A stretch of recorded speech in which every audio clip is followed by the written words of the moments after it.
Hi everybody, today I'm really happy to welcome Lou Shipley to my legend spot of who I think is just great in business. And Lou, well, you've had quite a checkered career. I mean, I've known you for 20 years, but if we go back, I mean, I first met you at Fair Market, which was a startup in the Boston area.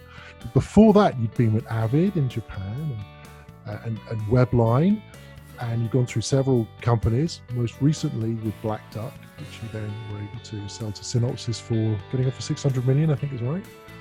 Now you're a General Catalyst. You are a lecturer at Harvard and MIT Sloan. A really impressive resume, by anyone to measure. Welcome to my legend spot. How are you doing?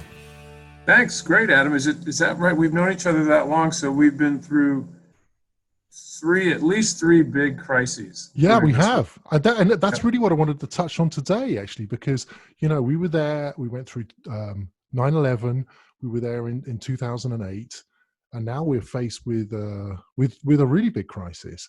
So I wanted to try today to get you to try to put your head back in CEO land. So to take you back to, if you were running a company like let's say a $500 million security company, how would you be talking to your customers right now? What would be the first thing that you would be telling your customers through this? Yeah, well, I guess the first thing I would be doing is communicating with them and assuring them that we'll be there for their business and that we can help them. I'd also want to know that they're using our products and that they aren't a big churn risk, because I think when you have an external shock like this, the first thing that happens is people think new sales will slow down, but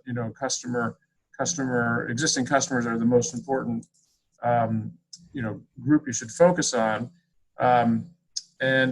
So I'd be focusing on my customers. I'd actually be using products like Customer Gauge to get my customer sentiment as well as my employee sentiment with the eNPS. But that's what I'd be doing, and having been a user of your product, I can tell you this is the kind of time where I would probably, as CEO, spend more time in the Customer Gauge app to sort of glean some insights to see if there's anybody that might not be as happy as we'd like them to be, or is a potential churn risk. I mean, let's dig a bit further into that. I mean, you've also got some other companies that you're looking after now. You're on the boards of other companies. What are they doing to communicate to their customers? There's one thing also to measure how the customers are doing, but what are they proactively saying to them, and what would you be saying to your customers right now? Yeah, so I mean, I think there's in any time you're a CEO, you have at least three constituents. You have your employees, your customers, and your investors, unless you're the investor as the founder. But in most cases, those are your three primary constituents. You might have channel partners or some other group, depending on how you go to market. But those are your big three, and you need to communicate to all three, and most importantly, provide leadership to them, and make sure they feel that you're listening to them and that you're providing leadership, which basically translates into confidence for each group, so that customers feel like you'll be there for them. Employees don't worry that you might not be able to continue to employ them, and investors who want to make sure that you survive and grow and prosper. Well, let's analyze these buckets. I think you've really summarized that well. You've got your customers, you've got your employees, and your investors, and you really have to manage those three constituents pretty carefully. So, how are you dealing with employee issues right now? If you're back in CEO land again, what is the message you're telling your employees right now in the US? Yeah, no, you have a whole range, right? You have, and this is a different crisis than we've had in previous years. And I think companies will use different tools, and the government is responding a lot faster now. If you think about the 2008 recession, there was the crisis, then there was an election, and then it was March of the final year, the next year before the stimulus was approved. Here, within a couple of days, the stimulus was approved, so it's already starting up. Now they've got a lot of changes they have to make to get it to work and function, because there's so much demand for the stimulus, and they'll probably do another one. But I think this time the government has moved faster than the last time. There wasn't even a debate over whether needed. So what I think when it comes to employees is, you want to make sure they feel confident that you're looking after first their health, which, as an example, Customer Engage has done that very well. Work from home, make sure you stay healthy and don't contract this virus. And then you want to show them the reasons they should be confident in your business and your product set, what you're planning for the future, and your current growth rates. And really what every company, I'm on 6 boards, they all look at those 2 things. How's the new, you set the budget in January, we're now in April, and it's like, maybe that budget's going to change a little bit. Maybe we won't sell as much new, maybe we won't sell as much expansion, but we want to make sure we keep our customers, which is, again, another reason why the Customer Engage application is so valuable. You can glean so many insights about customer health by using that application, as well as the employee NPS. I mean, I think that's a really interesting thing. You need when employees are working from home, you just don't have your eyes on them like you do. And let's face it, Zoom isn't the same as being there in person. That's so true. We're doing weekly eNPS at the moment to take people's temperatures on it, and That's great. And it's interesting to see, what's happening. It is going down a little bit, and we're ready to able to respond within days. But I wanted, again, I'm drilling down on this because I've always thought that one of your great strengths as a leader has been the way that you foster a culture in the business, and I've seen this many times with you. So. Again, think about how you would be doing this now. You don't have people in the office. You kind of have a drink together on a Friday. How would you keep your company together? We'd love to get some tips on what you're doing. So with the expense of sounding trite, the term I always found, even when you could work with employees in person, is that you could never communicate too much, right? You just couldn't communicate too much. And that's communication of maybe your top 3 goals or your company's main mission. And because people, even when they hear it, they forget it, and they need to hear it more and more times. So I think it's even more important when you don't have the physical presence, when the people are working from home, it's even more important to communicate. And I do it a couple of different ways. I do it, written. I also think these virtual meetings have been great. I started actually at MIT where I teach. I started after class. I said, you can hang out and have a virtual cocktail with us. And like half the students showed up, stayed an extra half hour and, cracked open a beer. And so, but then the culture piece is something that I think is a really good question, Adam, because culture, they say culture eats strategy for breakfast. Culture is what, through these tough times, keeps people loyal to you. It's because it's how they work, they feel about the company, how they feel about the leadership, how they feel about your thoughts about them. And if that is a positive experience, then it'll help you weather these kinds of storms if you have a strong, vibrant culture. Yeah, I think that's it. I feel that we'll come out of this sometime. We don't know quite what situation it will be or when it will be. But my sense is that your most loyal people will pull you through it, probably with your most loyal customers. So again, how are you seeing, or how would you be doing it yourself to make sure that you're motivating the right people and setting the course? How do you do that as a leader? Yeah, so when you talk about communication, I think the proxy for in-person meetings is the same. If you used to have a weekly staff meeting, you're probably going to have multiple frequent Zoom meetings. I'll tell you, since I'm on a number of these boards, that some of which are, really facing a crisis, it's basically daily board meetings, and they're not like the long board meetings where you have a big PowerPoint. It's more a touch base, maybe an email beforehand to discuss what we're going to talk about, and then a half hour or 45-minute discussion. But it's constant. And I think what you've seen in the last few weeks is just people really working hard just to keep up with this thing, because the changes are daily. Yeah. So I think it's not just the fact that you communicate, it's how often, how frequently, and with your senior team members, so everybody feels like they're on the same page and following your lead. Yeah, I think the advent of Zoom has actually really helped. The days where we used to have the telephone calls were okay, but now you can see people's body language to some extent. Probably as an investor. That's a fascinating one, because and it's an interesting example. All the teaching at MIT just went online. So we had to set up some ground rules. How are you going to teach virtually with 75 students?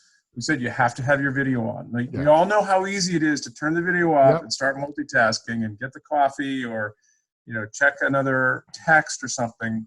And it's really interesting to see how the different etiquette, how much people have to learn about what's proper Zoom etiquette. Like, how do you look? How's the background lighting? Do you mute before you start, futzing around with stuff? It's really fascinating because not everybody's used to it. You've been doing it all along, and Customer Engage has made this transition to virtual work at home pretty quick, I think, pretty seamlessly. Yeah, I think I owe it to my team. They've been great about that.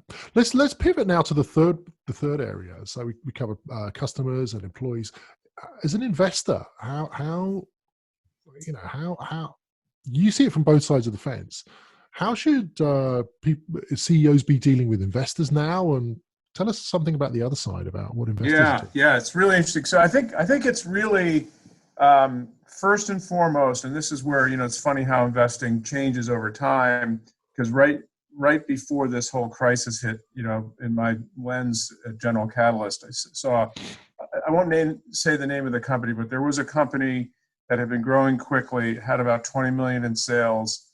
And last year they got a $500 million pre-money valuation. And then like 3 months later, they got $1 billion valuation. Wow. So they're a unicorn at 15 or 20 million in sales, it's just ridiculous, right? But it shows you how much investors only were focusing on growth. And all of a sudden, within 10 days, it switched to cash is king. And, you're not going to have the growth, but you need to survive. So if you have a good balance sheet, or if you have a profitable business, or you're generating cash, you're probably fine now. But if you had these huge burn rates, you got to cut the burn rate. There's just no way because you just don't know when this is going to end. It will end, but you just don't know if the market will get back to those pricing metrics in 1 year, 2 years, or 3 years. It's just no one really knows. So in the absence of that, you have to be swift enough to make changes that protect you for survival, but not so swift that you overcorrect, because this is going to come back. Yeah, it's going to come back pretty hard. It's not like everything is gone. It's still there. People want to get out of their houses and go do the work. Yeah. So it'll be just very interesting to see that. So don't overreact. And I have seen public companies. I know some public companies are just waiting for some of the smaller private companies to get rid of their good employees, and they're going to pick them up. So I think we'll get back to a very competitive labor market relatively quickly. Yeah, I think I also see that as well. But I mean, I'd love you to cast your mind back. As I said, we've lived through. This is the third crisis that you and I've lived through. And I wonder, how do you feel how this contrasts to after 9/11, for example, which was a major issue for you, because, fair market was living through that. And then the 2008 crisis, I can't even remember where you were. You were with Reflectant then, or? We had sold Reflectant to Citrix. Yeah. So how did you, what have you learned from those crises that you're putting into this one? Yeah, it's interesting you asked that, Adam, because in some ways a crisis brings people together in a way that, especially if you think of how partisan, especially the U.S. has been for the last few years, that 9/11 and this one has, in my opinion, been a uniting, feels like people were all in this together. There was a common enemy with, the terrorist attack in 2001. This is a common enemy. It's an invisible virus and so you have to educate people and convince them that, you have to give up a little bit to protect the greater whole. Yeah. The 08 crisis, I think, was much, much worse in a lot of ways because the financial system buckled. And that's not happening now. I mean, yes, there's, I just had one of the companies I work with yesterday signed a term sheet in the midst of this whole thing. Wow. So in the midst of probably the bottom of the whole thing, they got a term sheet that was really good. So I guess my point is, from an investor's point of view, you're already seeing market clearing pricing. It's not great pricing, but there's still investing going on. And I think again, the companies that have been, conservatively managed and wisely managed, like you have been, are in good shape to weather the storm.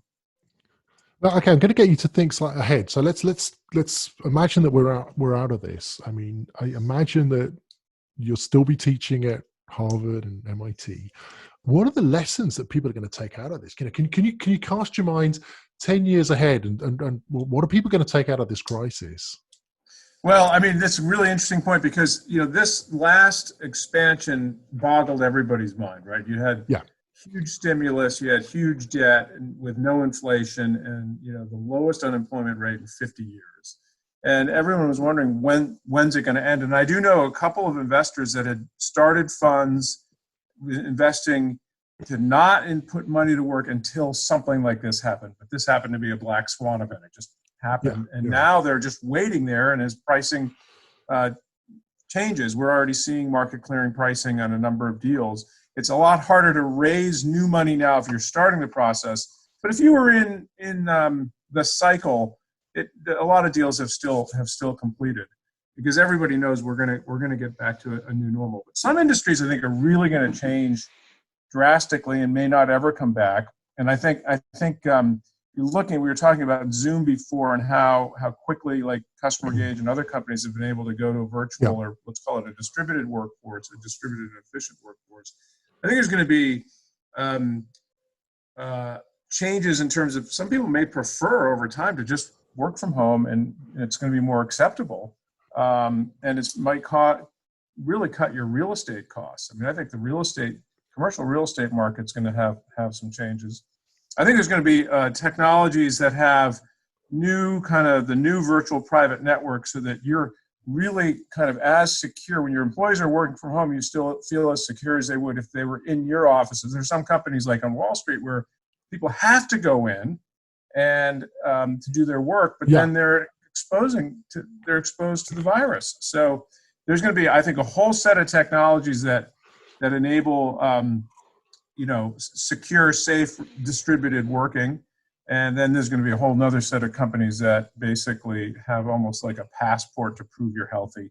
Because, this has been really interesting. Like right now, we don't know. You might have had it. You might not. You might be carrying it. You're not showing signs. It's just there needs to be some way to clear that and make sure you're I also think this really is the death of privacy, in the sense that this is probably something we'll accept, just like we did after 9/11, that we accepted changes to security going through airports. I think people will now say, okay, it's okay if people want to monitor when my cell phone is close to somebody else. That to me seems like that sort of thing will happen. So great opportunities for big data, security. But I don't know. I think people, if I take my team, who've been asking, by the way, to work from home for ages, I think they miss working in the office. Yeah. So I think companies need to go through the digital transformation fast, without a doubt. But I think that I think the office beer bust or whatever is not going to go away. If anything, will come back and it'll be more important than ever. Boy, we missed it. It's interesting you say that because if you remember, after Avid, I did a company, WebLine, which was collaborative browsing, which we sold to Cisco in 1999. An early form of this stuff, right? Everything that Zoom does now is what we had on our roadmap, but it just takes it. You needed to get the internet plumbing. You needed to get everybody with a camera in your laptop. You needed to get audio to be working like your headset. I mean, and it took 20 years. It still seems fast, but all the stuff you and I are doing right now is stuff Firas Bathena, really one of your investors, had cooked up in 1997. It just takes time. So I think if people think the trends are going to be immediate, I don't think they will be, but they will continue. And there still could be a lot of ways that Zoom meetings could be better. I've struggled in a large meeting with how do you decide who talks, right? Everyone tries to talk at the same time. That's not a Zoom problem, Lou. That's an alpha male problem. Come on, that's like, Hey, listen. I mean, you're at home, I'm guessing, at the moment. Let's switch away from the business side. I mean, so let's just go back, to the human side. How has your life been changed in the last few weeks? And well, we thought we were going to be empty nesters, and now we're not, and we're thrilled to have this, blessing in disguise of being spend more time with our family. I've been able to read a lot of books and believe it or not, vacuum the basement. which Whoa. I've never done before. And Wow. I never will unless there's another pandemic. Okay. Well, I, of course, I'm curious as to what model vacuum cleaner you've got, but I'd really love to know what books have you been reading? How have you been filling that big Shipley brain with facts and fun? So I've been reading. This is a really interesting book. It's called Lincoln at Gettysburg. It's the story of Lincoln's Gettysburg Address, which he modeled his 3-minute speech after the Greek method of writing a funeral oration. But prior to Lincoln speaking, Edward Everett spoke for 2 hours. And all everybody ever remembers is the 3 minutes Lincoln spoke versus the 2 hours, the brilliant order of the day Edward Everett spoke. He's president of Harvard and all that stuff. And to me, it's totally in line with what we were talking about here, Adam, about leadership, about clarity of a vision. Lincoln, you could either say he was one of the greatest presidents or the most divisive presidents, because half the state split off because of his view on slavery, and we went to war. And then that was a terrible battle. The furthest the southern states got into the north, and yet the speech is amazing. So, I mean, to me, Lincoln was a great wartime leader, but that, and we see it now. You see great leadership and you see lousy leadership. I'm not going to name names here, but you really can tell, and leadership matters the most in times of crisis like these. Oh man, I couldn't agree with that more. But I know you're a big admirer of Winston Churchill. So how do you think Churchill will be leading us through something like this? It's just interesting. You have it. Oh, when you're going through hell, when you're going through hell, keep going. There you go. Yeah. No, another great example of someone with, a vision, passion, and was able to communicate with people and keep them believing that his cause was the just cause. And I think that's what great leadership needs now, and being honest with people. It's back to what we were talking about before. How do you be honest with your employees in a culture that people trust you and trust that you've got their back, and that you've got your customers back and your investors back? Do you think that means also sometimes telling bad news and, being delivering? Yeah, this is where I think the notion of, your job as a leader is to be chief realist, not chief optimist. Yeah. Chief realist is tell me the truth, and people know if you're not telling the truth. Yeah, They'd rather hear the truth. Even if they initially get angry about it, they'd rather be leveled with than to be told something that isn't really true. Well, yeah, I couldn't agree more. Okay, let's again, we're switching times here, but let's assume that we're a few weeks ahead. Summer's coming up. It's the end of the quarantine period. What's going to be the first thing that you do when you're able to get out of the house? Well, you're not going to believe this, because I know you don't play baseball, but I just purchased a batting machine, a pitching machine that can throw a 90-mile-an-hour curveball. And I'm going to take batting practice, because I might still be here for a while, and I'll put it in my backyard and take batting practice. On that note. But that's another market that is going to do well, at least short term, is retailers that are selling you things at home. Oh, right? Yeah, you can't buy a gym at the moment. You can't buy weights or anything. Yeah, certain online retailing specialty areas are going to do really well, and bricks and mortar is going to struggle a little bit. I mean, grocery shopping. What's that cycling machine that everyone thought was overrated? Peloton. Yeah. People are raving about that. It's getting them through. So maybe, who knew? That was the thing.